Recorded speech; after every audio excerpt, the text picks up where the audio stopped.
Well, good morning, Debbie. Thank you so much for joining us for our Whistle Stop Candidate Hobnob, just to interview you and get to know you a little bit more. Thank you for participating. By purchasing a video interview, you have allowed our chamber to educate the citizens of Polk County about this upcoming election and the issues and candidates on the ballot. So thank you. Thank Since your you. campaign has purchased this video interview, the Florida Division of Elections does require you to disclose that fact with the following statement. The video is paid by the Deborah R. Owens Republican for State Representative campaign. Awesome. Thank you so much. So Debbie, will you just start by telling us a little bit about yourself? Sure. Our family moved to Winter Haven in 1972, but I'm truly a Florida native. I was born in Winter Park, Florida. And being a longtime resident of Polk County, I look at Polk County as my family, my home. You know, I mean, it's beyond my home, but everybody here is my family. I've grown up with my neighbors and friends from high school. And I was afforded some very interesting opportunities right here in Polk County that a lot of people, even back then, didn't know existed. And my first job in high school, well, actually it was my second job, but I ended up working out at Winter Haven Gilbert Field behind the counter. Yeah. I thought I was going to major in accounting.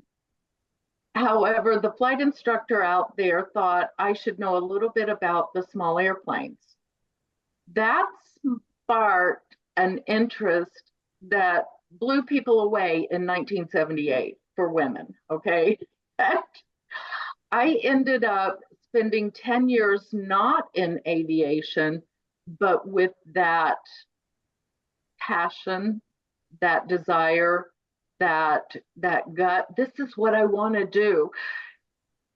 So after 10 years after college, I decided to go back into aviation. And I ended up retiring with right at 30 years of flying with commercial airline. Wow. Right. There was 25 years with the major airline and another 3.5 years with a commuter airline and loads of flight instruction and whatnot prior to that to climb awesome. the ladder, so to speak. Yeah, very cool. That would not have happened anywhere else, to my knowledge. It's because we're a smaller community that we know one another and we offer different opportunities to people. If you're in a big city, it's really hard to break into different avenues of work. It's harder to compete. But because Winter Haven's small, I ended up with a job out there. And who would have thought that I was going to major in accounting, but I ended up in aviation. That's awesome. And again, I go back to that was 1978. And that was a time when women were not really accepted in a lot of fields, lines of work. So I consider myself an icebreaker there. There were women in aviation ahead of me, but you know, we were such a minority. And I've been through the struggles of being a minority. I understand that. And I was still offered the freedom to make those choices. Now, it took a lot of hard work and a lot of struggle. And I, being a female, I call it some tears too, right? But that's one of the things that really concerns me today are opportunities for other individuals. Now, I did graduate with a degree in psychology from Newberry College in South Carolina. Again, a very small school. But what you learn in a smaller environment is that the competition isn't as high, and you can go out and experience a lot of different things that maybe in a larger university you're not going to be able to do because you're competing against so many other people. And that was awesome because I was able to work on the yearbook, and I ended up being an admissions counselor for the college as I graduated, and I was student body president. So, there were just a lot of opportunities there, in a smaller environment. And we have Warner down the street, and, they're doing a great job training our students for the workforce and giving them the experience they need. So I'm all about smaller communities rather than larger communities. And that's why I still live in Polk County and love Polk County so much, because we have that Awesome. small town, hometown feel everywhere we go. Absolutely. That's awesome. Well, thank you, Debbie. So, just getting right into it, what is the biggest opportunity that for your district in this next legislative session? This is going to be a little controversial, but I think it's important for us to think about. We have watched the federal government overreach into our personal lives, and that inhibits real freedom for individuals. And I find that a very serious concern. And I call myself a constitutional conservative. And if you look at the Constitution, we're already equal based on the Constitution. And we're given rights based on the Constitution. Yet I find they're being infringed.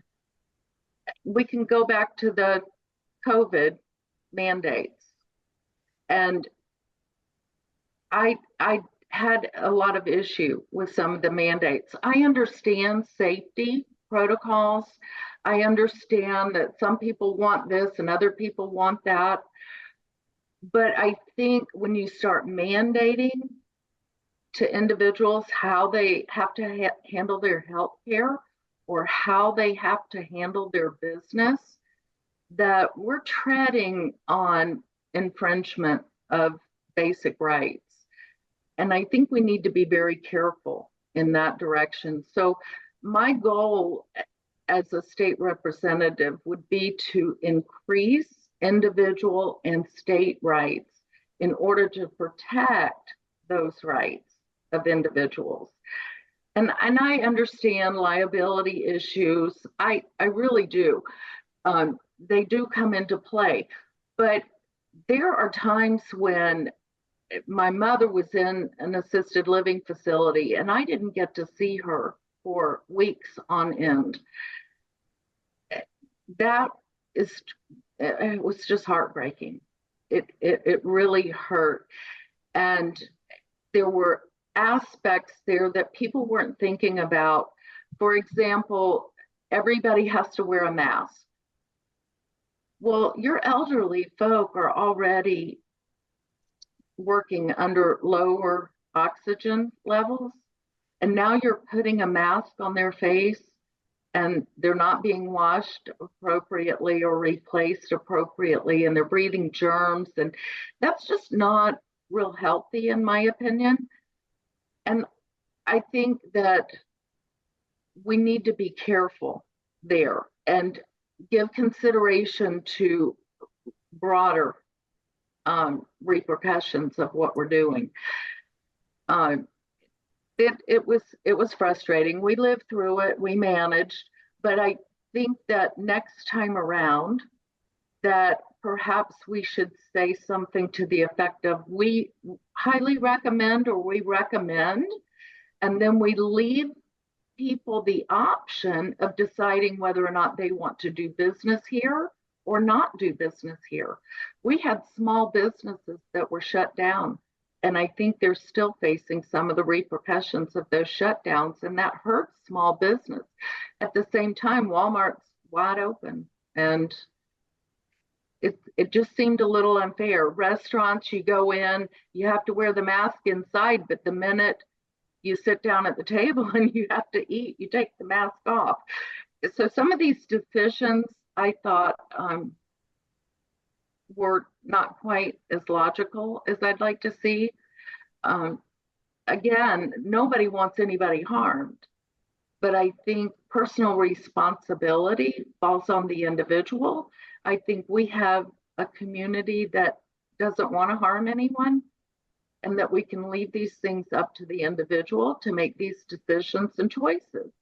I know there were times that I stayed home, not because I was sick, but because I knew sickness was running around and I didn't want to be exposed. So I think that's where we need to go. Back to the Constitution, individual responsibility, and allow people to make these decisions for themselves, and everybody just get along with it. Don't beat each other up. We're friends, we're neighbors. Don't we love each other? I think we're going to do the right thing for our friends. And I just believe in that wholeheartedly. Yeah, well, that's awesome. Thank you, Debbie. So, with that, what are your top two or three priorities if elected? Well, right now, and again, my heart is with the people, okay? And I'm looking at insurance rates and taxes just being sky high. And we have a community largely made up of elderly folk who are not able to stay in their homes. Homelessness is on the rise. People are working two jobs to try and make their bills. They don't even hardly have a life because they're having to work so hard and can't get involved in even political events or activities because they're so busy just trying to put food on the table. I'm very concerned about food security for our community. There have been a lot of things going on nationwide that could put us in jeopardy in reference to that. So I'd like to see us really up our efforts in looking after our elderly, making sure that they have a roof over their head. Our homeless people need to have a roof over their heads, or at least someplace to go for shelter. And we need to look at the cost of homeowners insurance. We need to look at our taxes in terms of reduction, and maybe target our elderly so that they can stay in their homes and aren't forced out of their properties. That's happening. So home ownership, affordable housing is a huge issue for me. Yeah, awesome. Thank you. So with that, what do you consider one of the biggest challenges of the position that you're running for? Getting my message out is huge. I am not out there begging for dollars. I have a different perspective of what I think a representative should be. And I'm not a politician. I consider myself a part of the community, and I'm as affected by policy and decision making as my neighbor is. So I want to be a voice for the regular, ordinary person. Now, I looked at, collecting loads of donations and going and knocking on doors and asking for money, but I looked at it and I said, I don't have the heart to do it. And there's a reason for that. Most of the small businesses are the ones that donate to people like me, but they get hit up every other day. They're the ones that are donating to all the school programs and all the homeless programs and anything that ever happens. They're the ones that are donating. Who's helping them? There are a few people out there really standing up for small business and local places like Meals on Wheels and the Mission. The churches donate in there, but who's their voice? And it's really difficult for them. And how can I go ask them for money? So I'm self-funded on a very limited budget. And I feel like that was what I was called to do. I believe in God. And it was kind of like you said, you're a servant and you've been blessed. You've had a good career. You've had a good job. Now it's time for you to give back and to serve your community. And I'm a giver, not a taker.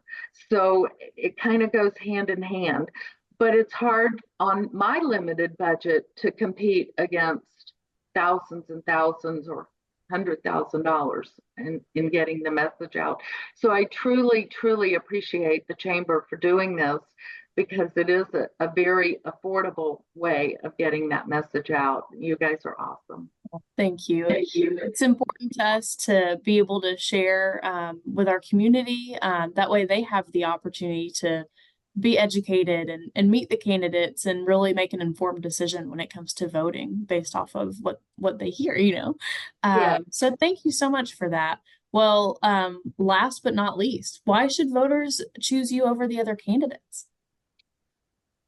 This may make you laugh, but I tend to listen to God, and He was tugging on my heart to run, and I was avoiding it again, because who am I, right? But I got up for church one Sunday morning. I'm getting ready, and I heard the words, "Go, do different, be different, because you are different." Like I said in the beginning, I'm not a politician. I'm just your neighbor. And I don't want to be a politician. I want to be your neighbor. And I think I offer a different perspective than other people, because I'm not a politician. I am just your neighbor. I've had a wide range of experiences in life. I'm older than a lot of the candidates. And I think I understand where people are coming from. For example, when I was in flight school, I ate watermelon and corn, okay? It was expensive for flight school. And my first job paid me like $12,000 a year. And, you know, I'm living in an apartment that's $225 a month and paying back student loans. So I understand how hard it is to really get ahead in life. And I find that you don't really get to reinvent the wheel. What we forget is to go back to our original root, that generally history repeats itself, but the true time-tested ways of working and getting ahead generally work. It's not easy. You climb the ladder, one rung at a time, and you sweat and you cry and you struggle. But if you keep at it, eventually you'll be a success. But you have to do that with honesty. You have to do that with integrity. You have to do that with a certain value set if you want it to pay off. And I find that missing quite often. People are so into instant gratification. And instant gratification may give you that momentary yippee, but is it going to last? Is it going to be sustainable? And I just know for a fact that the time-honored traditions work. And that's what we need to remember and bring back and hold dear, hold fast. And I think Polk County understands that. You know, I know my community. I've lived here. I know the value system of this community. Well, awesome. Thank you so much, Debbie. It was a pleasure getting to speak with you and just to hear, you know, your stance as you run. So thank you so much. And of course, we would love if everyone watching would please come meet Debbie at our WhistleStop Candidate Hobnob. We're so excited. It's Thursday, July 18th. Union Tap Room is our presenting sponsor, and you can get a free drink or beer with a free slice of pizza, and it doesn't get better than that, honestly. So we're so excited to be able to just share, you know, give the community an opportunity to meet our candidates and be well informed during this season. So thank you so much, Debbie, for taking your time to speak with us. Thank you. And I'll be there, but I'm the short one, so you have to kind of look over for me.